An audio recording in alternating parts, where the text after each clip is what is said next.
Friends, नींबू के छिलके हमारे घर में हम ऐसे ही फेंक देते हैं, लेकिन इनका प्लांट्स के लिए बहुत उपयोग है।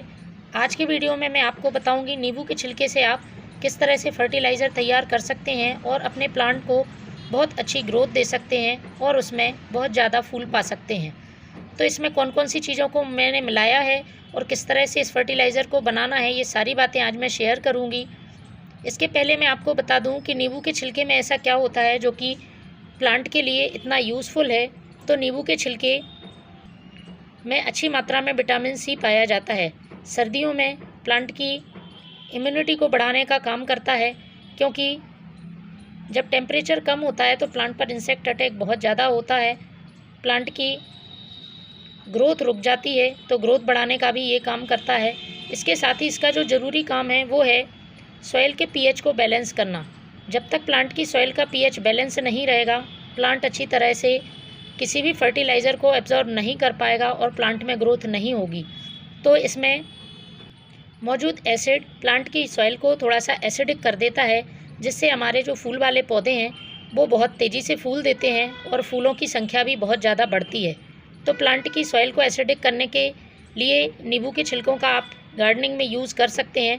इसके साथ ही इसका जो ज़रूरी काम है वो है चींटियों को दूर रखना। किसी भी तरह के मिट्टी में इंसेक्ट होते हैं, चींटियाँ होती हैं, उनको भी ये दूर रखने का काम करता है, किसी तरह का फंगस नहीं लगने देता है। तो इससे फर्टिलाइज़र के साथ साथ इंसेक्टिसाइड और फंगिसाइड का भी काम हो जाता है। तो इसका फर्टिलाइज़र बनाने के लिए मैंने 3 चीज़ों का इस्तेमाल किया है, जिससे प्लांट को ज़रूरी पोषक तत्व potassium, magnesium, calcium, iron, copper, zinc, phosphorus सारे प्लांट को उपलब्ध हो जाएंगे और प्लांट ग्रोथ के साथ साथ अच्छी मात्रा में फूल देगा। किसी भी तरह का यदि कमज़ोर पौधा है उसमें आप इस फर्टिलाइज़र को डालें, प्लांट की टहनियाँ मजबूत हो जाएंगी और बर्ड्स ड्रॉप प्रॉब्लम है वह भी नहीं होगी, क्योंकि कभी कभी प्लांट बहुत ज़्यादा कमज़ोर हो जाता है और उसमें ग्रोथ नहीं होती है, तो प्लांट फूल खिलने से पहले ही अपनी कलियाँ गिरा देता है। इसलिए किसी भी तरह की न्यूट्रिशन की कमी से यदि प्लांट की ग्रोथ रुकी है या उसमें फूल नहीं आ रहे हैं, तो आप इस फर्टिलाइज़र को यूज़ कर सकते हैं। बिल्कुल जैविक फर्टिलाइज़र है, प्लांट पर किसी तरह का साइड इफ़ेक्ट नहीं होगा। आप इसे सभी पौधों पर यूज़ कर सकते हैं। गुलाब, गुड़हल, अपराजिता, गुलदाउदी सभी पौधों के लिए समान रूप से उपयोगी है। तो चलिए शुरू करते हैं किस तरह से इस फर्टिलाइज़र को बनाना है और प्लांट पर कैसे यूज़ करना है। तो सबसे पहले एक खाली जार लेना है और उसमें मैं डालूँगी नींबू के छिलके। मैंने 3 से 4 नींबू के छिलके लिए हुए हैं। आप सूखे नींबू के छिलके भी ले सकते हैं या फ्रेश नींबू के छिलके भी ले सकते हैं।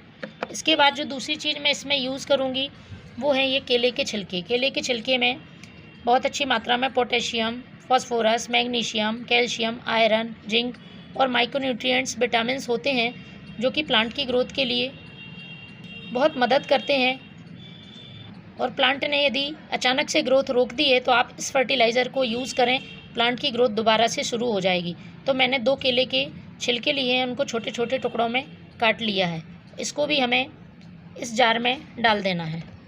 अब मैं जो तीसरी चीज़ यूज़ करने जा रही हूँ वो है प्याज के छिलके। प्याज के छिलके भी हमारे सभी पौधों के लिए बहुत ही यूज़फुल हैं। इसका फर्टिलाइज़र प्लांट के लिए वरदान है, क्योंकि इसमें बहुत अच्छी मात्रा में पोटेशियम पाया जाता है। यदि आप इस फर्टिलाइज़र का समय समय पर अपने प्लांट्स के लिए यूज़ करते हैं तो आपको कहीं से बाज़ार से दूसरे फर्टिलाइज़र लाने की ज़रूरत नहीं होगी।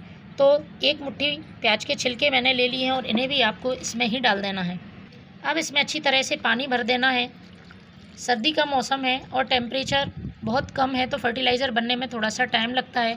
तो आपको 2 दिन के लिए इस फर्टिलाइज़र को बनने के लिए रखना होगा। तो ढककर आप 2 दिन के लिए रखें।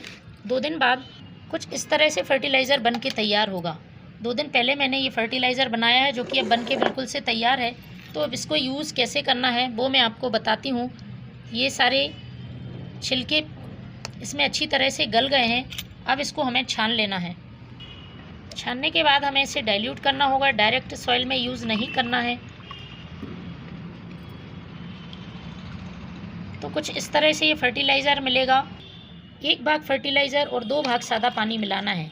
किसी भी फर्टिलाइज़र को डालने से पहले आपको उसे डाइल्यूट करना बहुत ज़रूरी होता है, जिससे ये प्लांट में किसी तरह का साइड इफ़ेक्ट ना करे। तो ये फर्टिलाइज़र बिल्कुल तैयार है। इसे आप अपने प्लांट की सॉइल में पॉट की साइज़ के हिसाब से महीने में 1 बार डालें। तो फ्रेंड्स आप भी इस फर्टिलाइज़र को बनाएं। Thank you.